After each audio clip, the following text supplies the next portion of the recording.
a medley played by August Molinari, Edison Records. Here, Marinina, you take the tambourine and get it on. I play the Irish Rosie.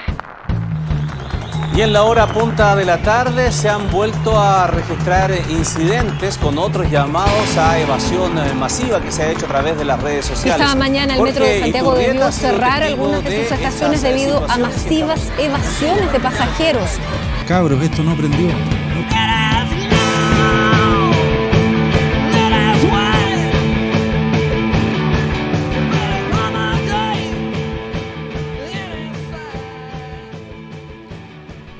Hoy es un día distinto el que nos conecta. Hoy es 18 de octubre.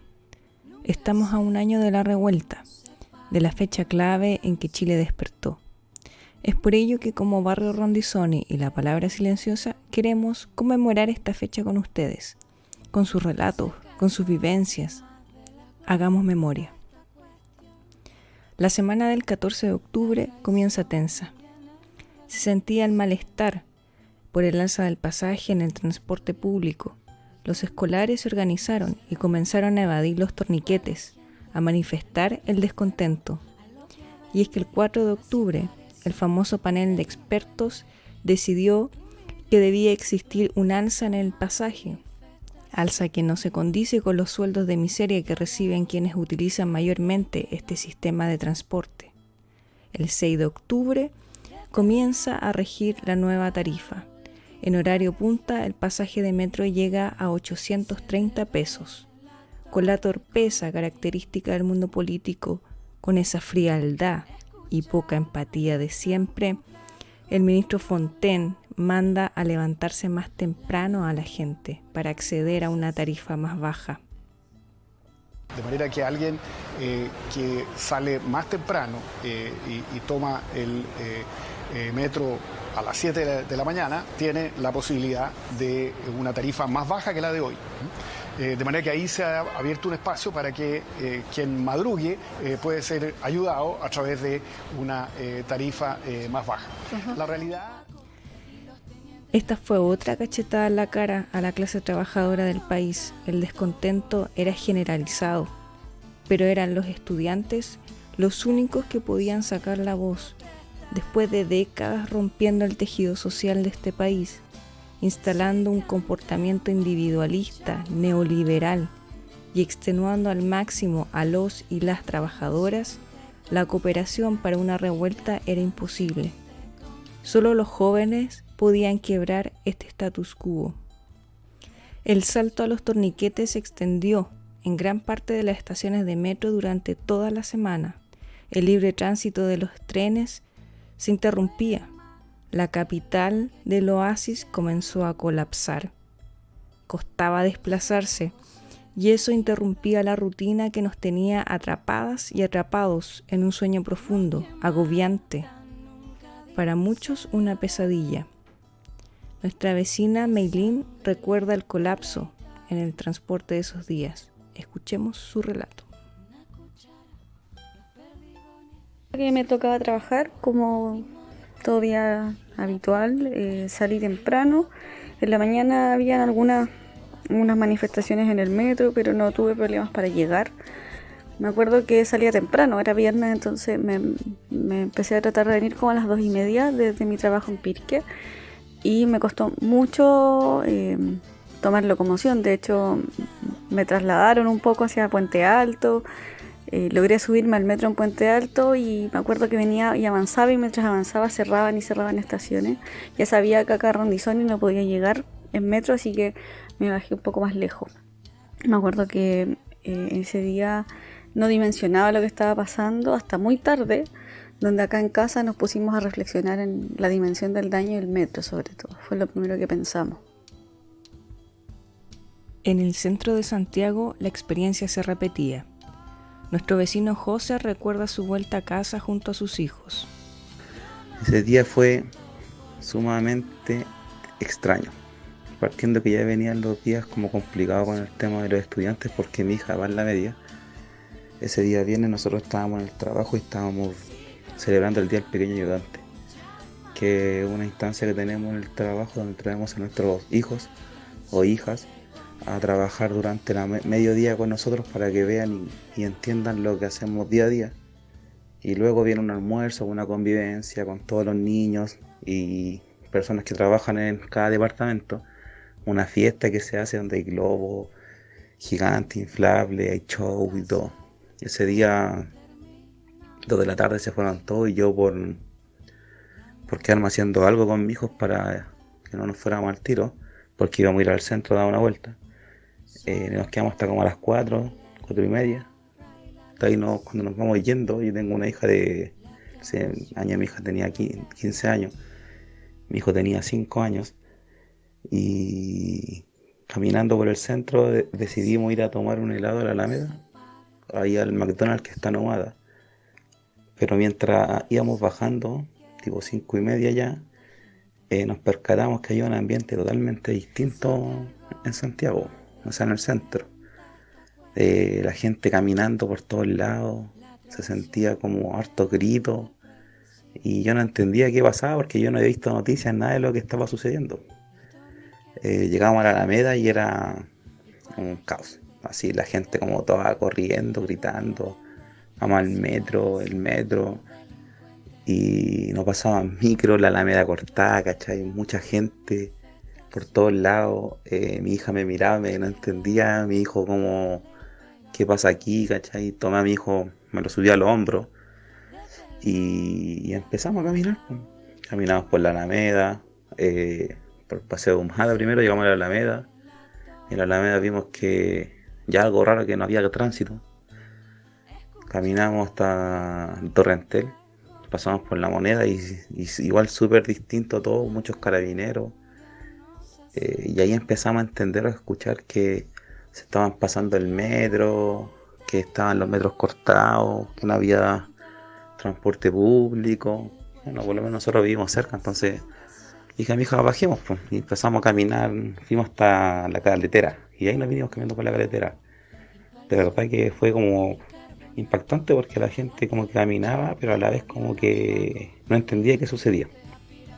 Pasaban los días y los adultos se sumaban a la evasión de los estudiantes. Uno podía ver el brillo en sus ojos, que algo grande se estaba gestando. No era una evasión cualquiera, era la gota que rebalsó el vaso. Más de 30 años de abuso, como bien cuenta nuestra vecina Doris en su recuerdo del 18 de octubre.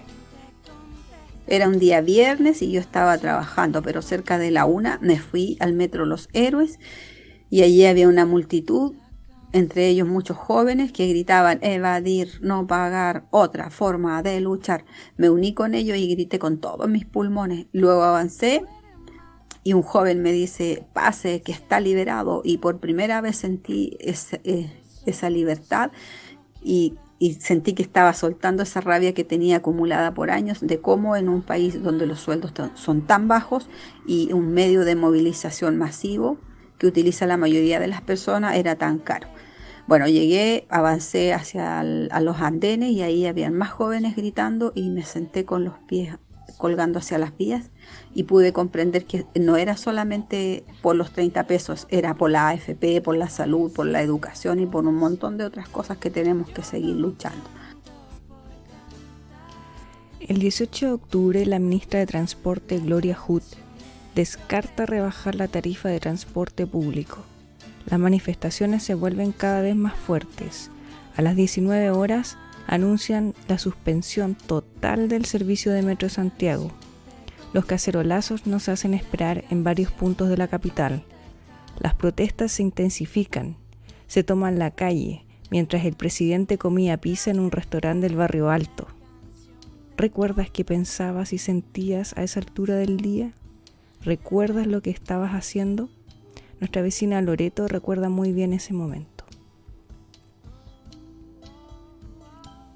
Antes del 18 de octubre, ya estaba muy inquieta, desde que los chicos empezaron a eludir los torniquetes. Había un ambiente que se venía. Y aquel día, tarde-noche aquí en la casa, empecé a ver la televisión, escucho mucho radio, y empecé a decir, churra, se está quemando en él, está pasando esto. me llamaban, me mandaban WhatsApp, toda mi red, pasa esto en la Florida, está pasando esto acá. Entonces, más que una estalludera, era como una revolución que se prendió en el momento. Muy inquieta esa noche por lo que podía pasar y sobre todo por lo que podía venir. Y es lo que vino.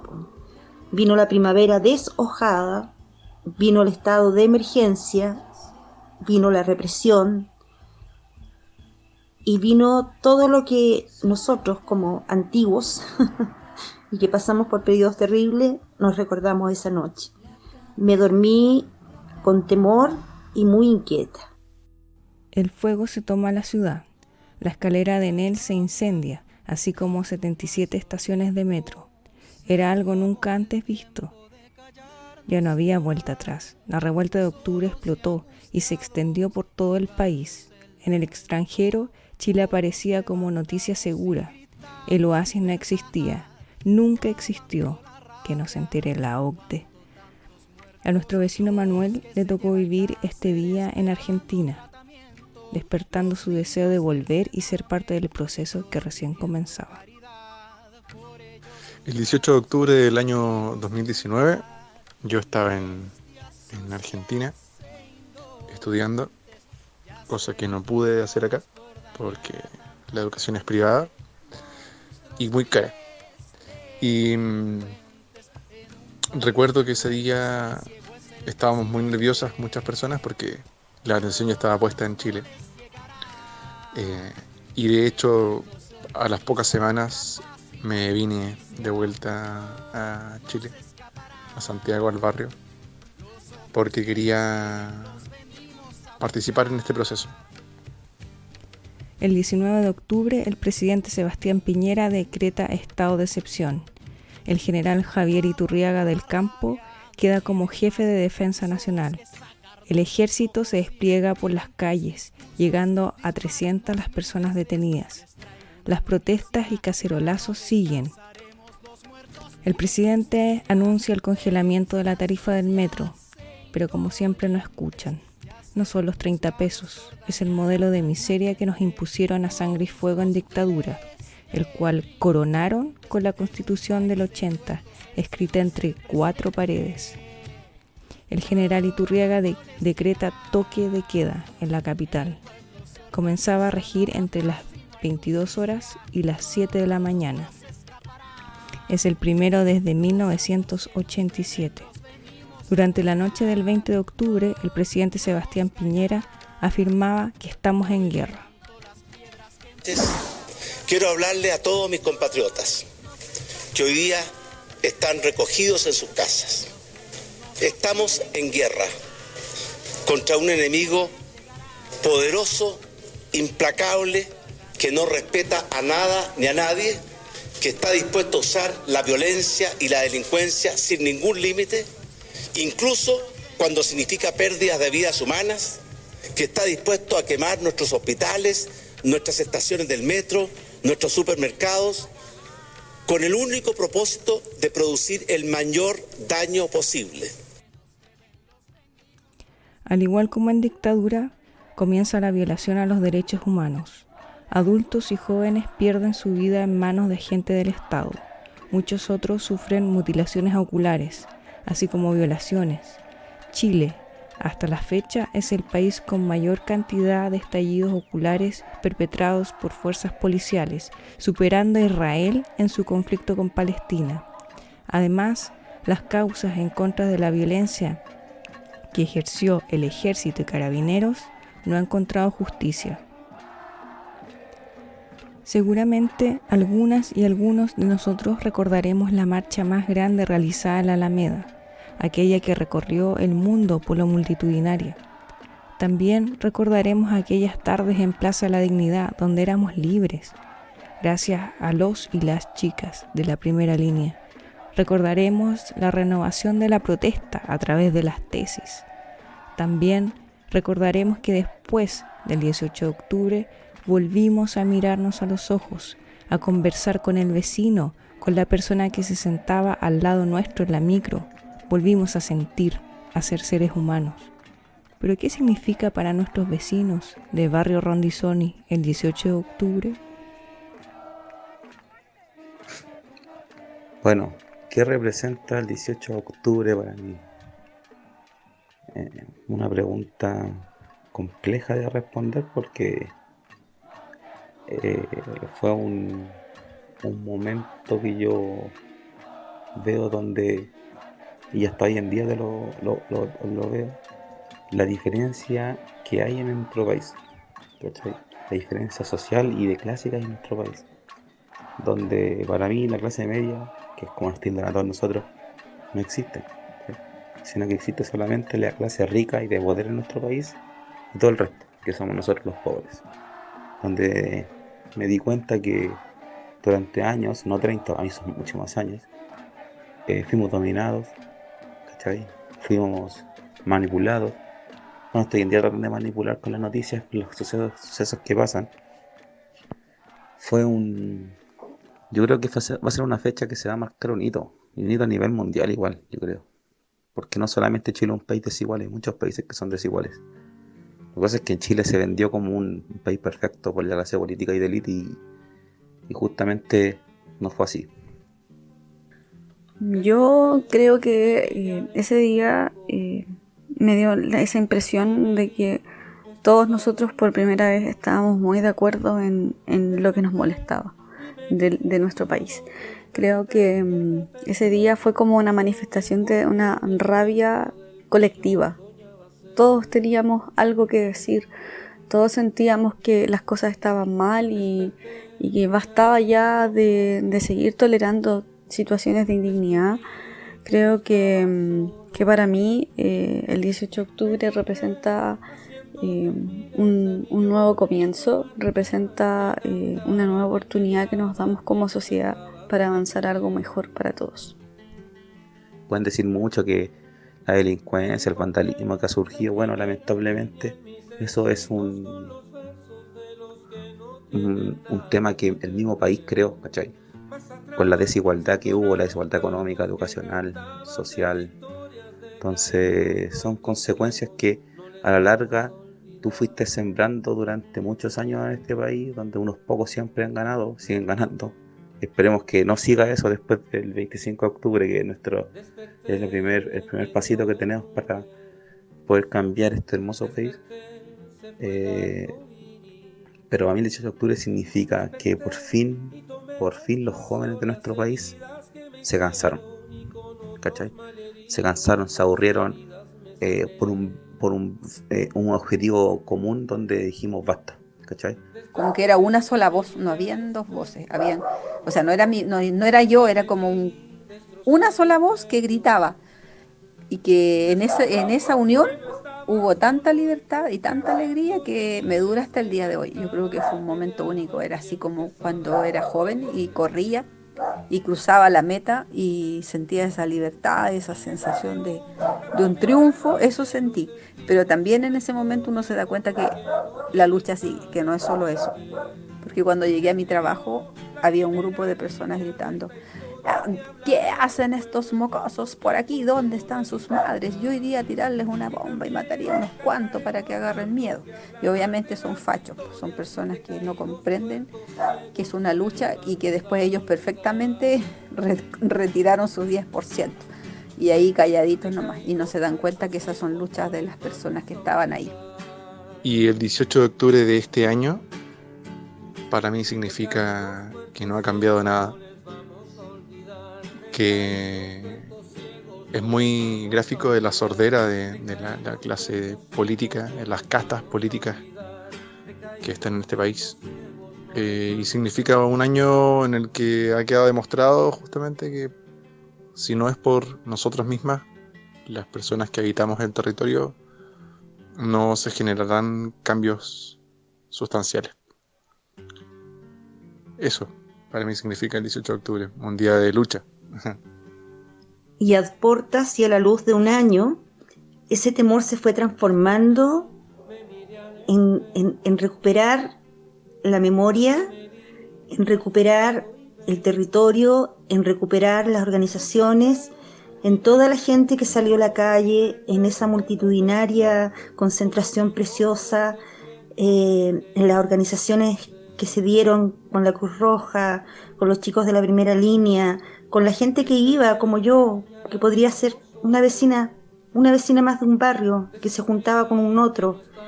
Y se lograron cosas, siento que se han logrado muchas cosas, o sea, de partida, no como quisiéramos, pero la Constitución pasó a ser un tema, el 10% fue un tema, y eso lo empezaron los chicos, los jóvenes, y no pierdo la esperanza que esos mismos jóvenes sigan adelante y todos sigamos adelante a la luz de un año. La revuelta ha tenido luces y sombras. Hay jóvenes en prisión, inculpados con pruebas falsas o inexistentes, personas que aún se intentan recuperar del daño sufrido, otras que nunca lo podrán hacer, por ellos, por quienes no están, por nuestro futuro y el de las nuevas generaciones. Debemos luchar para que este proceso valga la pena. Para finalizar este audio de la memoria, le dejo el espacio a Paola, quien desde Barrio Rondizoni incansablemente ha luchado junto a Francisco por organizar el territorio. Vecinas y vecinos, a un año de la gran revuelta popular, a un año en que el país, en que nuestro pueblo comenzó a exigir la reivindicación de sus derechos por una sociedad más justa, menos neoliberal, con más justicia social para todos nosotros, les invitamos a seguir luchando, a no bajar los brazos y a seguir manifestándonos por un Chile más justo, hasta que la dignidad se haga una costumbre, hasta que tengamos un país más igualitario, en que nuestros abuelos puedan jubilar con tranquilidad, en que nuestros estudiantes tengan una salud digna y con equidad, hasta que se acaben las filas de espera y todos podamos acceder a una mejor salud. No bajaremos los brazos. Barrio Rondizoni está junto al pueblo y sigue reivindicando los derechos de la lucha social. Les invitamos a seguirnos, les invitamos a seguir manifestándonos y a no bajar los brazos. Esta lucha es de todos y por eso este 25 de octubre les invitamos a todos a aprobar apruebo Convención Constitucional, para que nuevamente los grupos de poder no nos sigan poniendo el pie encima y podamos obtener el país y el Chile que soñamos. Un abrazo a todos y seguiremos en la lucha hasta que la dignidad sea costumbre. Decaídos, tuertos, ciegos, no les vamos a olvidar. Decaídos, tuertos, ciegos, no les vamos a olvidar.